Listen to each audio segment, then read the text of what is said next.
Hey, Shalom, it's Izzy here with Holy Language Institute at holylanguage.com. I just finished filming a lesson, a Hebrew verses lesson, reading through Genesis chapter 45 in Hebrew. It's a really happy story. It's where Joseph reveals himself to his brothers, and they're reunited, and Joseph doesn't kill them, which is kind of a happy ending right there.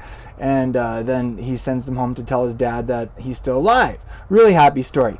And I love reading the Bible in Hebrew because it can help us to understand Yeshua of Nazareth better, and it can help us to understand his disciples and their writings in the New Testament better. You have to remember that the Hebrew Bible is the Bible that Jesus and his guys read. And so really the Hebrew Bible is the context of the New Testament. And I'm going to give you a really interesting example of that from Genesis chapter 45. Boanerges. Have you ever heard that word before? It's only used once in the Bible in the Gospel of Mark. And we're going to springboard into talking about that because it's a nickname that Yeshua gave two of his disciples. And seriously, it's a loaded nickname. And you don't even know what it means if you just say Boanerges to someone. You know what I mean? Because it's actually a Hebrew word that was then dragged over into the Greek, that's then dragged over into the English. But really, there's such a backstory to this word. So let's have a look at that together. Here's the Hebrew text of Genesis 45. If you haven't seen Hebrew before, welcome. Nice to introduce you to. And Hebrew is really nifty in so many ways. It reads from right to left. And specifically, I just want to show you one little phrase here, and then we're going to use that to springboard into our discussion. Okay, so this is Joseph talking. It says, Vayomer, and he said, Alehem, to them. So Joseph said to them, his brothers, all don't tirgzu, don't ragaz. Hebrew is incredibly consistent. It's actually a very simple language to learn because it follows grammatical rules, unlike English. English is very creative when it comes to grammatical rules. You just keep making up new ones, okay? So everything in Hebrew boils down to three-letter verbs. This is an example. The verb here is ragaz, and that's the word we're going to talk about. He says, don't ragaz b'darech. So don't, in the derech, the way. Don't ragaz on the way, right? Let's have a look at the English translation for this, and here we'll use eSword. As you know, I love eSword, and we're gonna have a look at this, and then we're gonna I'll show you how to use eSword also real quick here if you're not familiar with it. It's a very powerful tool, very handy. All right, so this is New American Standard Version. This is how it reads in English. So he sent his brothers away, and as they departed, he said to them, "Don't quarrel on the journey." Do you think he was saying that in a serious way, or do you think maybe there was a smile on his face or a twinkle in his eye, or maybe he winked at them? Think about it for a second. Joseph knew his brothers well. He knew that these guys, you kind of get the impression there was a lot of friction there. Maybe they were constantly arguing. Hey guys, make sure you don't argue on the journey. It almost sounds like it was an insider joke, you know what I mean? I think that was the case. I think he said it with a smile on his face. Maybe they all laughed in response because they knew very well that they were going to do nothing but argue on the way back home. Who knows? Anyways, I really appreciate that. I think there's a very human touch in this little quote. Now here's a really cool thing about eSword. You can load it up with all your favorite translations, or the translations you hate if you like to consult those ones. And then you can hit this really nifty little function here, compare. And it'll actually show you the verse that you have selected in all your different translations. So let's have a look at this word, this verb ragaz. You'll notice here in the New American Standard, he says, don't ragaz on the way or on the journey. Don't quarrel is how it's translated there. Let's have a look at how it's translated in a couple other versions. All right, so the translation from the Septuagint, don't be angry on the way. That's very interesting. This is an Old English translation from the Greek translation of the Hebrew Bible, don't be angry. Then a lot of the others here say, don't quarrel. King James and Jewish Publication Society say, see that ye fall not out, by the way. Of course, he's not talking about falling out of the car on the drive home. He's talking about don't have a falling out. Interesting Old English phraseology there. The rest of these mostly say don't quarrel, except for the Living Bible. Tree of Life version, which says don't be anxious on the way. All right, now I want to show you something really cool here. That's the first thing I wanted to show you about eSword, how to use the compare function. Okay, the next thing I want to show you here is how to look up Strong's numbers in eSword. So if you get the plus version of the King James version like you can have here, or the New American Standard version like you have here, it'll show you the Strong's numbers for all the words. So you look up the verse here, And then you can find the verse that we're looking at, all right? So quarrel, there's the Strong's number, 7264, and it gives you a bit of an explanation there. So there's the word ragaz, and then there's a little explanation. To quiver with any violent emotion, especially anger or fear. All right, so that's what ragaz means. Now remember, this is eventually going to tell us about the Boanerges nickname, so keep that in mind. We're getting there, all right? Now I'll show you another really cool feature of eSword. Not only can you look at the Strong's number, but you can right-click on the Strong's number, do a quick search on it, and it will show you everywhere in the Bible that that word turns up. Woohoo! All right, so check that out. Now, I'm really excited about this word because it's the first time that it occurs in the Bible. So, generally speaking, the first time a word occurs, it often carries special weight, and such is certainly the case here. All right, so now here's the thing. It's used in the sense, it's translated quarrel here, but look how it's usually translated elsewhere. Let's look at a couple examples of this from elsewhere. All right, tremble, quake, be disturbed, be deeply moved, rage. Okay, you're getting a sense of the word here, a better sense of the word by looking at how it's translated in other places. Shake, provoke, tremble, tremble, tremble, tremble. It's off. Hebrew is a very concrete language. Everything, like I'd mentioned, it all boils down to three-letter verbs. So it's a very action-oriented language. You can see that here. This verb ragaz, concretely in terms of physical action, it means to tremble or to quake or to shake. And then from that sense, it has this sense of being disturbed, of being deeply moved, of getting so angry, you're enraged. Here it's translated excited, stirred up. Remember, this is going to tell us something about the Boanerges, this nickname that Yeshua gave two of his disciples. So just remember where this is going, okay? Turmoil, take note of that one right there especially. We're going to talk about a synonym for turmoil, commotion, in just a moment. Oh my goodness, I just thought of something really fun about the word commotion, by the way. Okay, so that's the word, all right? That's the word that we're talking about here. All right, ragaz. Now, having said that, let's go to the New Testament, the writings of Yeshua's Talmidim, his disciples, and we're going to see something interesting. All right, so here, wasn't that fast? Boom! We just traveled, time traveled hundreds and hundreds of years. Actually, over 1,000 years. We went all the way from Genesis to Mark. All right, so here we are in Mark. Now, Mark is an interesting gospel. It has a personal touch to it. You get these little very warm human glimpses of Yeshua and his disciples that you don't get in the other gospels. Why? Because Mark wrote down the stories of Simon Peter, of Shimon Kepha. So really, these are Peter's personal memoirs of his time with the Master. And if you look at how Peter is mentioned in the Gospel of Mark, you can hear Peter's voice really quite clearly throughout the Gospel. You can also hear Peter's general style. Mark is very action-oriented. It's fast-paced. Over and over again he says, and suddenly this happened, and suddenly that happened. There's a lot going on really fast here, kind of thing. So anyways, here's an example of a very personal little glimpse into through the Gospel of Mark into the inner, the culture really of Yeshua's inner circle. So check this out. In Mark chapter 3 verse 16, it names the 12. So Yeshua's his shlichim, his apostles, his emissaries, these guys who are his inner circle that he eventually sent out to represent him. Okay, so there's Simon, to whom he gave the name Peter. Okay, so right off the bat, his number one disciple, he gives him a nickname. The Greek is Petros. The Aramaic is Kepha, from which we get Cephas. And it means the same thing. It means the rock. Or it means, maybe in English we would say Rocky as a nickname. That's a great nickname to have. Seriously. I love that fact. Okay, now that's not where it ended though. Several more of these guys were getting nicknames here, okay? Goes on in verse 17 to say, James the son of Zebedee and John the brother of James. Okay, so in English we call them James and John, the sons of Zebedee.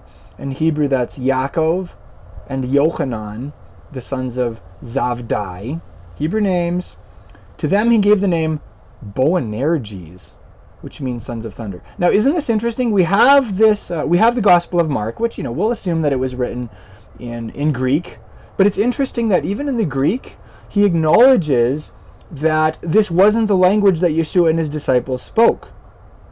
that the language that Yeshua and his disciples spoke was definitely Aramaic and also Hebrew. It's not a question of either or. Both Hebrew and Aramaic were spoken as living languages in Second Temple era Israel. All right, so take note of that. And this is an example. This name here, Boanerges. All right, so here you have Yeshua and his guys, a bunch of Jewish guys, and he's giving them Hebrew nicknames. All right, so that's the world of Jesus and the apostles. It was a Jewish world. It was a Hebrew-speaking world.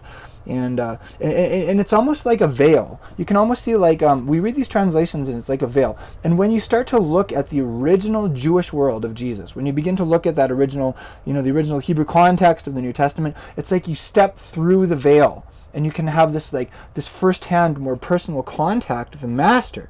And that's what I love about Hebrew study. It's what I'm all about. And this is a little example. Just looking at this nickname that Yeshua gave Yaakov and Yochanan, James and John. The Boanerges. All right. Now here's the interesting thing. It's translated here, sons of thunder. Now let's have a quick look at the Strong's number. Remember, if you click the plus version up in the tab there, it's going to give you the Strong's number. All right. So let's have a look at the Strong's number. All right. So Boanerges, Strong's, of Chaldee origin, in other words of Semitic, in other words of Hebrew origin. He even gives the two Hebrew words.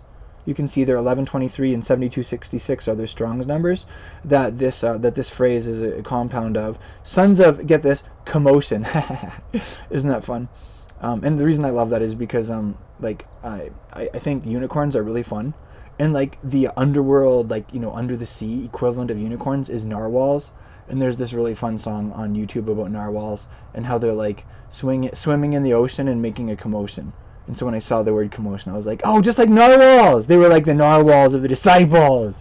All right, anyways. So this was the nickname. In Strong's here, it's referred to as an epithet, but that kind of has like a negative tone now. So it was a nickname, okay? He called these guys the Sons of Thunder. Now, before we look more at what this word means, I just want to say one thing about that. Like, this is classic, culture. And I'll just say male culture for now, because it was Yeshua and his disciples, and there were a bunch of guys, and there were female disciples, but you can tell, they kind of had this inner circle guy thing going on. They lived together, they ate their meals together, they traveled together. When guys spend a lot of time together, they start giving each other nicknames. I don't know, have you ever noticed that? It happens. And it's really cool to see, this guy culture that developed with Yeshua and his disciples. They started giving each other nicknames. So, Peter is Rocky. And, James and John, they're like the Sons of Thunder, like the Thunder Boys is kind of how we would say that in English, you know what I mean? What does it mean, a son of thunder? Well, I don't know, that's just a Hebrew way of saying, you're like the Thunder guys, you know what I mean? Okay, so having said that, let's look at what Boanerges actually means. Why did he give them this nickname? And these are all positive nicknames. So, a little tip right there. If you're, following Yeshua, and, when you're in fellowship with other disciples, give each other some great nicknames. Seriously, Yeshua did that. This is what the Master did, He would give nicknames. So hey, give each other some awesome nicknames, Rocky and the Thunder Boys, stuff like that, Okay. Anyway, so let's have a look at this word here. So Boanerges. I'm gonna nerd out on you for a second, but don't get scared. All right. I have several translations of the New Testament into Hebrew. I'm going to show you a couple of them because I was kind of curious how this verse was translated. So this was a translation done by Franz Delitzsch, very, very well known and respected Christian Hebraist from the 1800s. Just how did they render this phrase? Boanerges. Okay. So in 317, he rendered it as B'nai Ragosh. All right, that's how he did it. Now, here's another translation by Yitzchak Zalkinson, Messianic Jew from the 1800s. His translation is a little more like Mishnaic Hebrew. Flows a little bit better than Delitzsch's, which is more like biblical Hebrew. Okay, he translates this as B'nai Ragesh. All right, so very close. Ragosh, Ragesh, same kind of thing. I'm going to show you one more thing, and then we'll talk about what this word means. I also have here the Aramaic New Testament. Eastern Christians read this and they say it's the original. And you know what? There's some evidence either way. Whatever you may believe, what we can agree on is this is an early version of the New Testament, the Aramaic. And it's interesting to I'll just show you something out of here. Okay, so this is my version. The Aramaic is written in Hebrew characters on one side of the page, and then there's a translation from the Peshitta into modern Hebrew on the other side of the page. Yes, I have studied through this entire thing. I have dozens of pages of notes. That's the kind of stuff I do. 317. All right. So it's in the Aramaic here. It's phrased Mark 3:17 It's phrased V'nai regash. V'nai regash. All right, and then the modern Hebrew is something similar. All right, so that's kind of the opinion of these different translators of the New Testament. They're trying to figure out what the original term was that Yeshua used and what it actually means. It's interesting because in the Greek it says that it's translated sons of thunder, but it means way more than that. And that's why it's good to look at the original, all right? So let's have a look at that now. All right, now, in this verse here that we were just looking at in Genesis 45, he says, don't quarrel, don't ragaz on the journey. Then Yeshua nicknames these guys the sons of Ragash. Is there a correlation? Yes, there is. It is. They're basically actually the same word. And I'm going to show you a couple instances of this from a Hebrew dictionary. This is Harkevi. It's kind of like if you have a little pocket Hebrew Langenscheid, it's like an expanded version. You can get this off the resources page of our website at holylanguage.com. It's a PDF, very, very handy. And then you too can screenshot it and use it for your very own sake and to show your friends. Okay, ragaz, right? Here's how it's rendered here. To be moved, agitated, tremble, be excited, rage. This is the word that we already looked at, so we're not going to spend much time on it, when we looked at the Strongs. Now, from ragaz, you get a couple words like rogaz. Rogaz. What does rogaz mean? Noise. Take note of that. Or rage, trouble, disquiet. Okay? Rogaz. Now, this is spelled like ragaz. Now, there's this other related word that's spelled ragasha, and they're very, very closely related. In fact, check this out. Even in the dictionary, this is acknowledged. Ragash is equal to ragaz. So they're what we call cognates. Like they're very, very closely related words. In fact, in this case, they're pretty much interchangeable. What does ragash mean? To be noisy or to rage. A couple of related words here. Ragash, to come together tumultuously. Regash, like a noisy crowd or a throng. All right. So basically, that's what I have for you there. Now let's tile this. Let's just tile this up together here. So we have. Sorry. I think they just got a little bit closer, didn't it? That was kind of fun. Okay, anyways. Wow, interesting. Okay, so let's have a cloak. Okay, so ragaz. Joseph said to his brothers, don't ragaz on the way. Don't, all of these words, you know what I mean? Don't get too excited. Don't fly into rages or have a falling out. Don't argue and fight. It's kind of the idea there. Okay. And then from that we get rogaz, noise or rage. And then we also have ragash or regash, same idea. All right, so let's just talk about all of this stuff for a minute here. So maybe this gives you a bit of a better sense of what this nickname for James and John is, the Boanerges, the sons of thunder. So here's my opinion. My opinion is that probably in the original he wasn't using the word ragash, he was using the word ragaz. He was probably saying the B'nai Rogaz. What's that? Remember, it means noisy. But not just in the sense of thunder. It means noisy in the sense of like someone who feels such strong emotion they shake. Like you like experience such violent feelings. They're so deep that it literally makes you quake and tremble. Like you get really mad, like rage, or you're so deeply moved. And this is the nickname that Yeshua gave to James and John.